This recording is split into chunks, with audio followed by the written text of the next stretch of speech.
You are Locked On Red Sox Postcast, part of Locked On Sports Boston, on the Locked On Podcast Network. Your team every day. Well, talk about a shot in the arm. Brayan Bello delivering in the Sox victory against the Marlins Wednesday night in Miami. Red Sox offense, good enough. Wanted to pull the hair out on a couple of occasions, but once they took the lead, able to add on. Welcome to the Locked On Red Sox Postcast. I'm Steve Lennox, longtime baseball play-by-play announcer, national show host. As a kid of the 80s, watched the Red Sox games on a small black and white TV. Former big league pitcher Scott McGregor once told me I had more useless information than any person he had ever met. I still, to this day, take that as a compliment. We are providing reaction to every Red Sox game on the Locked On Sports Boston YouTube channel, as well as a Locked On Red Sox podcast feed, which is free and available wherever you get your podcasts and where Gabby Hurlbut produces in-depth Red Sox content Monday through Friday. Not only are we providing reaction, we want your reaction as well. If you are with us on the Locked On Red Sox YouTube feed live, then you can enter your comments, introduce yourself to us as we continue to build our audience, and comment on tonight's victory over the Marlins. Red Sox do clinch the series, and they do pick up the win. We will be discussing Brayan Bello's Bello, he made us sweat early, but he really settled in nicely and certainly showed us what he's capable of. And a milestone alert for Rafael Devers and Ceddanne Rafaela. He is just fun to watch day in, day out, night in, night out. Our latest episode of the Locked On Red Sox Postcast brought to you by Prize Picks, the easiest and most exciting way to play daily fantasy sports. Go to prizepicks.com/LockedOnMLB. Use the code, all lowercase, LockedOnMLB for a first deposit match up to $100. So the Red Sox pick up the victory. They end up winning the game by a score of 7-2. Marlins got a run in the first inning against Brayan Bello. They got a run in the ninth inning against Greg Weissert. Nothing else the rest of the way. We'll talk about the Red Sox offense. And again, it was frustrating at times. But Bello was really the story in this one across the board. Bello gave up a couple of singles in the first inning. Jesus Sanchez, 4 batters in, they had a 1-0 lead. A strikeout, a balk, and you thought, okay, here we go, a balk second and third, but he managed to get the final out in that first inning. Recent weeks, you saw him not necessarily melt down, but just show frustration, mental lapse, whatever you want to call it, but just the one run in the first inning. Bello settled in after that. 1-2-3 second on 9 pitches. 1-out walk and a double play off the bat of Josh Bell in the third inning. Fourth inning, first 2, reaching with singles, a strikeout, and he left 2 runners on base. Bello, 6 2/3 innings, 7 hits, 1 run, 1 earned run, a walk, and 7 strikeouts. Retired 11 in a row before giving up hits to the last 2 batters that he faced in that 7th inning. I'm going to talk about Bello here for a second, and also, I guess, go into story time as well. Because Bello, early on in this game, did a terrific job in terms of getting hitters out early. We talked about it with Cutter Crawford on the mound in the series opener Tuesday night. The Marlins go up there. They are aggressive. So I started paying attention to it with Bello.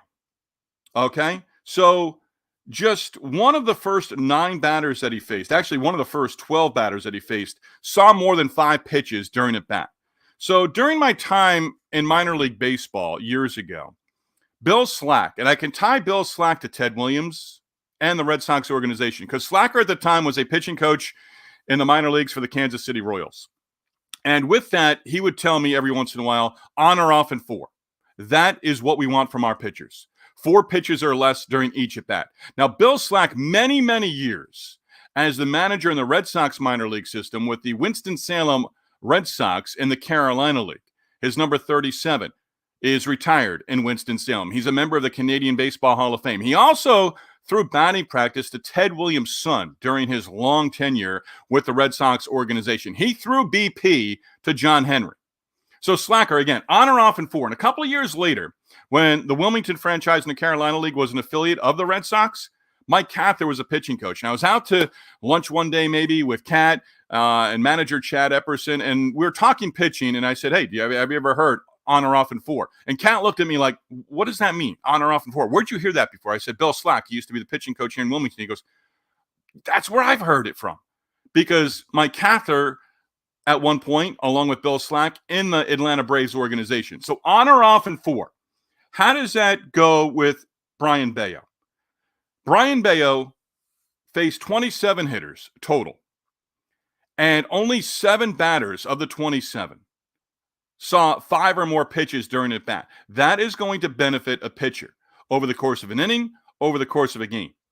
And the first 4 batters, and again, we know this about the Marlins. We've seen it in 2 games in a row. Bello, in the first inning, gave up the run. The first 3 batters saw a total of 4 pitches. That was part of the game plan, I'm sure. Hey, use their aggressiveness early in the count to go after them. And he did that. He did it in a terrific fashion. Gave up a walk, then got a double play in one of the innings. And again, just 7 of the hitters, 27 batters that he faced, saw 5 of more than 4 pitches during the bat. So little nostalgia for me going down memory lane, bringing up Bill Slack ties to Ted Williams, John Henry Williams, and the Boston Red Sox organization as well. So as I've said a handful of times, I thought, okay, he got through 6. He's probably going to be done. Finish on a positive, right? But he went out there for the 7th inning, and I loved it. Yeah, he gave up a couple of base hits. But prior to the 2 hits that he allowed with 2 outs in the 7th inning, third time through the lineup, the first 7 batters didn't have a base hit against him. And again, he was cruising right along. At one point, before giving up that first of 2 straight 2-out singles in the 7th inning, he retired 11 straight batters. So for Brayan Bello, 6 2/3 innings, 1 earned run allowed. Again, he retired 11 in a row at one point and picks up the victory. A much-needed strong start for Bello. I don't know who it's bigger for, Bello or the Sox. It's big for both. It might be right there, equal footing. He'll likely have one more start before the All-Star break. You would expect that it would be at Fenway early next week against the Oakland A's. And you go after that young lineup. They've got some boppers in the lineup too. But Will Middlebrooks, first NESN reference of the night with Dave O'Brien on the NESN broadcast, talked about Bello working in the 4-seam fastball. Really hasn't used it this year. Threw over, I think, between 11 and 15 4-seam fastballs, but his changeup was effective. He worked down in the zone, was throwing 98, 99 with that 4-seamer. He can get it up there, 98, 99, but it was down in the zone. Or if it was up in the zone, it was up letter high or above. Nothing in the middle of the plate. Nothing in the middle of the plate. That was terrific. 7 hits allowed, 3 in the first inning, 2 in his last inning of work in the 7th inning, and not much else in between. Again, he gave up a walk in an inning. Next batter, first pitch, ground ball, double play, out of the frame. And he just looked comfortable on the mound. He had a presence on the mound. Even in that first inning, the box, 2nd and 3rd, you're thinking, if you're watching a game like me, here we go. It's 1-0. It might be 3-0 here with one swing. Didn't happen. And Jarren Duran helped him out. Outfield tonight was terrific. That's a big outfield in Miami at Lone Depot Park. And Duran, I think it was off the bat of Bell, lefty batter, 6th inning maybe, and Duran went and got it. And Duran can track it down with the best of them. Not only is he really settling into a terrific hitter at the big league level, he's also really starting to establish himself as a terrific defender as well. And we know that didn't get off to a great start to his big league career. But Bell hit that ball. You knew it was hit well off the bat. But Duran tracked it down. And as the ball sort of carried and you got Duran in that picture, it wasn't a can of corn, but he tracked it down with ease and has that ability. He's building it. And it's great to see. Another guy who's building it is Cedar Rafaela as well. Red Sox pick up the win. Also what they did as well, Trevor Rogers, a loss now 1-9, the team 3-14 in his starts. But, Rogers threw a ton of pitches. He went just 3 innings, 84 pitches. Didn't do a lot.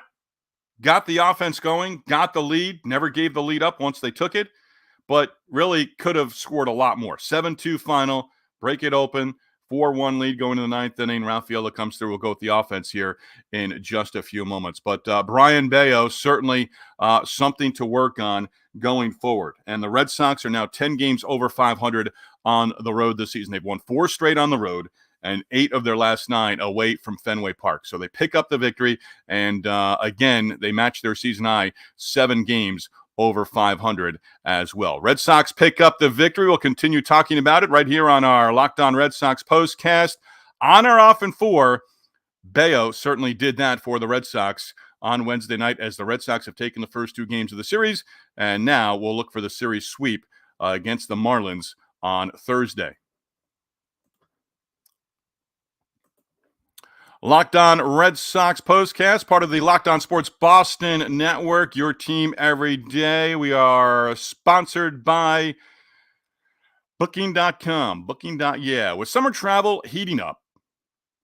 Yes, summer travel is heating up, especially travel for baseball games. It's time to explore those U.S. cities you always secretly wanted to learn more about. Yes, we're talking about your rivals' cities with hotels, bed and breakfasts, vacation rentals, resorts, and so much more on Booking.com. You might just find your perfect stay even in your baseball rival's city. A New York fan heading to Boston to catch a game at Fenway on the Red Sox home turf. A New York fan who wants their team to win but is also excited to have, yes, a lobster roll, or perhaps also fall in love with their waterfront hotel. From hotels that look over stadiums to family-friendly resorts, Booking.com has so many choices across the U.S. for your summer travel this baseball season. The right stay can make you a fan of any U.S. city, even your rivals. Book today at Booking.com on the website or on the Booking.com app.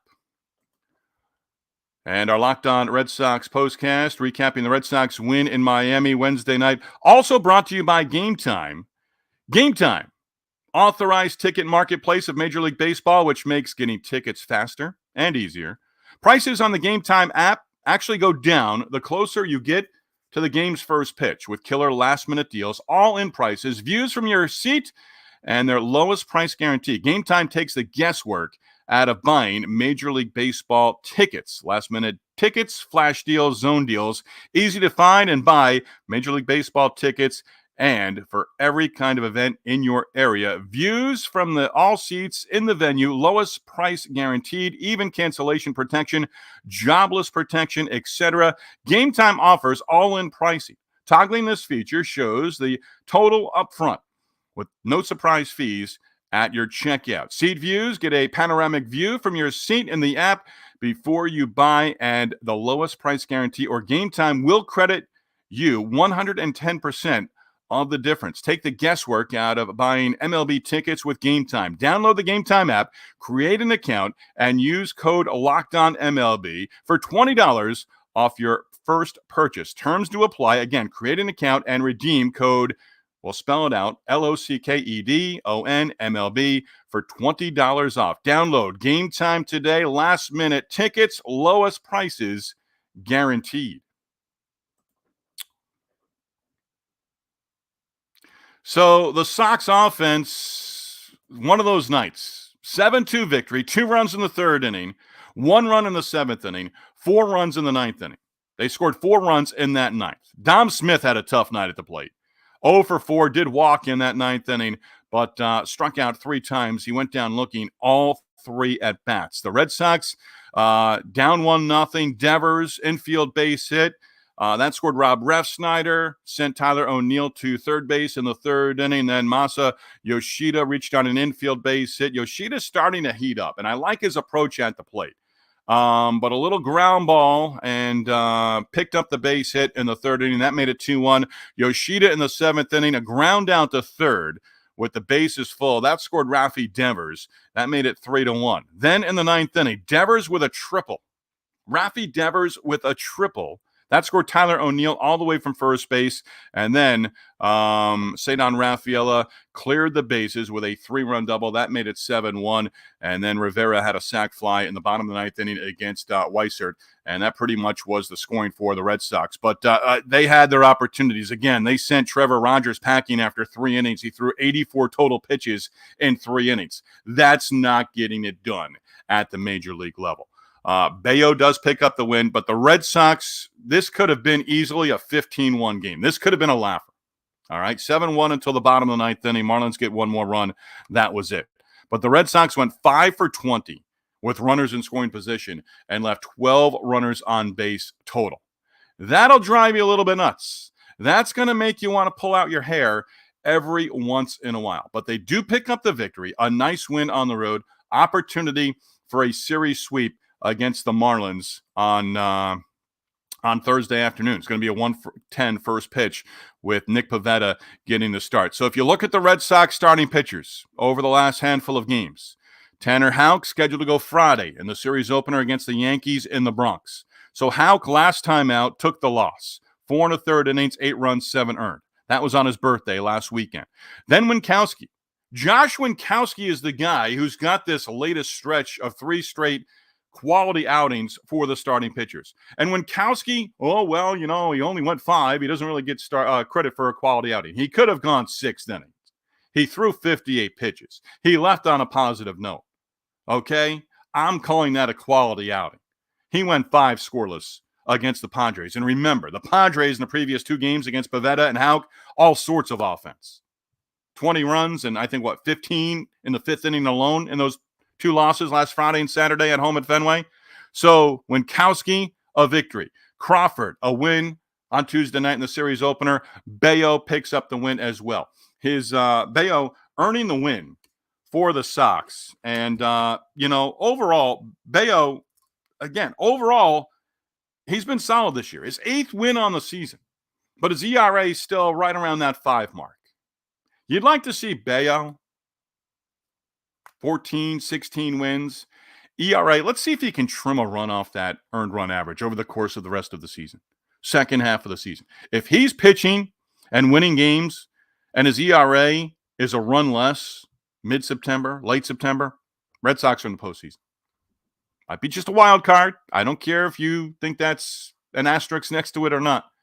If Bello is an above 500 pitcher, 14, 16 wins range. Again, he's his 8th of the season, second in his last 6 outings. And he picked up the victory. You'll take it. But let's see him lower that earned run average. 6 2/3, what did it go down to? It went down to 5.19.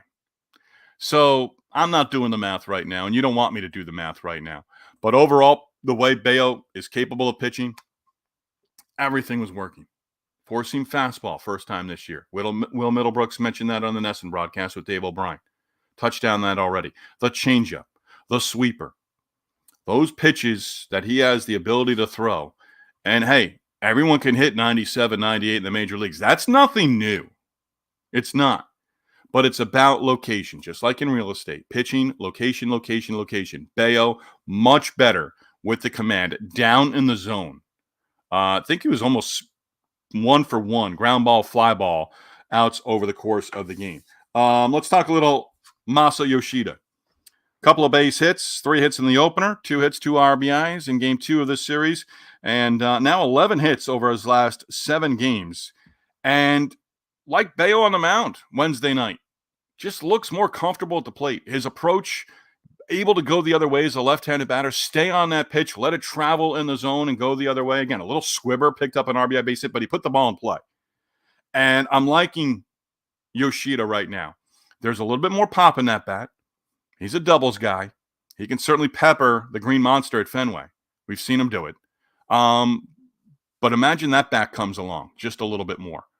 Just a little bit more over the course of the next couple of weeks leading into the All-Star break and then leading into the second half of the season. Dom Smith did have a tough night. Did extend the 9th inning, but was 0 for 4, 3 strikeouts, and that was part of the wanting to kind of pull my hair out at one point. It was a tough night at the dish for the Red Sox hitters until it wasn't. And they do pick up the victory, winning 7-2. They've won the first 2 games of the series against the Marlins. And we'll have an opportunity for a series sweep coming on Thursday. Again, first pitch at 1:10. Nick Pivetta gets a start. We'll touch on Pivetta coming up here in just a moment. Hey, don't forget, Locked On Sports, free 24/7 sports streaming channel program for you and for everything that you need with the biggest stories in sports without all the screaming. Locked On Sports Today brings you can't-miss analysis, opinions, and news, streaming 24/7 on YouTube or the free Amazon Fire TV channels app, part of the Locked On Podcast Network as well, your team every day. Come back, numbers of the night, Mr. Pivetta, and the Sox going for the sweep on Thursday in Miami. So our Locked On Red Sox postcast also brought to you by Prize Picks. Prize Picks, America's #1 daily fantasy sports app with over 5 million active members. Prize Picks is the easiest and most exciting way to play daily fantasy sports. Unlike other apps on Prize Picks, it's you against the numbers. All you do is pick more or less on 2 to 6 player stat projections and watch the winning roll in. Get in on the daily action with your friends and become part of the Prize Picks community today. You can now win up to 100 times your money on Prize Picks with as little as just 4 correct picks. You can turn $10 into $1,000. With the finals over, the hoops action does not stop on Prize Picks. Women's basketball starting to heat up as we enter July with stars like Caitlin Clark, Angel Reese looking to make names for themselves alongside greats like Brianna Stewart and Asia Wilson. You could win up to 100 times your cash watching them ball out. Download the Prize Picks app today. Use a code LOCKEDONMLB for a first deposit match up to $100. Again, the code LOCKEDONMLB on Prize Picks for a deposit match up to $100. Prize Picks, pick more, pick less. It's that easy.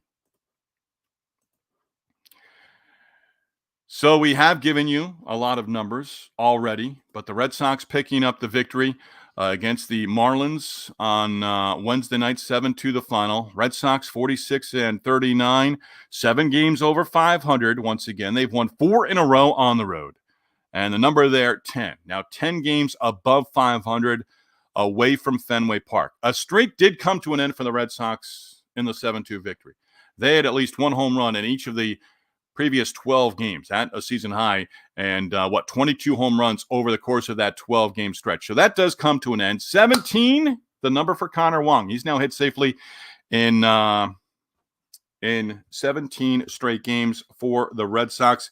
Five batters in the lineup with 2-hit games. Again, 4 straight wins on the road, plus 10 games over 500 on the road, and matching their high water mark for the season, 7 games over 500, a series sweep on Thursday against the Marlins, and the Red Sox would be a season high 8 games over 500. Going into their series Friday night against the Yankees in New York, that'll be a 3-game series off day next Monday. Then before the All-Star break, the Sox close out with 6 games at home at Fenway, 3 against Oakland and 3 more against the Kansas City Royals. So Nick Pivetta does get the start. And the Red Sox have done the job offensively in terms of getting into the bullpen. So I mentioned the number, just going one more. 5 base hits. Let's look at the positive number for the Red Sox with runners in scoring position on Wednesday. They had 20 opportunities with runners in scoring position. 5 for 20 overall, but we stress the fact that they had 20 opportunities over 9 innings with runners in scoring position. Cedar Rafaela came through big with a 3-run double in the 9th inning. So Nick Pivetta gets the start for the Red Sox, and we can kind of continue with our numbers of the night segment here. Pivetta, 3 of his last 4 starts, 4 innings, 4 1/3, 4 innings. Last Friday against the Padres, chase from the game in the 5th inning, did not record an out in that 5th inning. So Pivetta, 4-5 on the year, gets a start in the series finale. And we'll see how he does. The Sox have won 4 of his previous 5 outings. So let's see if he can make that 5 out of 6. Pivetta gets a start against Kyle Tyler, 27-year-old right-hander. First season with the Marlins, 2021 with the Angels, 2022 with the Padres. Did not pitch at the big league level last year. 0-1 record so far, 3 games, 2 starts for Miami. Was with the team late April, and then back to the minors, and then back up to the big league club in June. Last Friday, took the loss, gave up just 1 earned run over 4 2/3 innings and a 2-0 loss on the road against the Phillies in Philadelphia. So it's Pivetta and Kyle Tyler. Yes, Kyle Tyler with 2 first names. That is the pitching matchup as the Red Sox are going to be looking for the series sweep against the Marlins. And it's going to be, sweep the Marlins, absolutely. Go into that series against the Yankees on a roll. Yankees right now playing the Cincinnati Reds, and the Reds took the opener Tuesday night.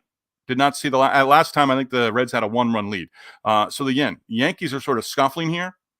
See if you can go into the Bronx and take 2 out of 3 again. Then you've got 4 wins and 6 meetings with the Yankees with a week to go before the All-Star break. As always, supporting our sponsors is also supporting us as well with Locked On Sports. Our sponsors on our latest edition of the Locked On Red Sox Postcast, Booking.com, Booking.yeah, Game Time, and Prize Picks. Our Locked On Red Sox Postcast, again, follows each and every Red Sox game all season long. We do thank you once again for making Locked On Red Sox your first listen every day. We are free and available wherever you get your podcasts, also available live on the YouTube channel just minutes after every Red Sox game.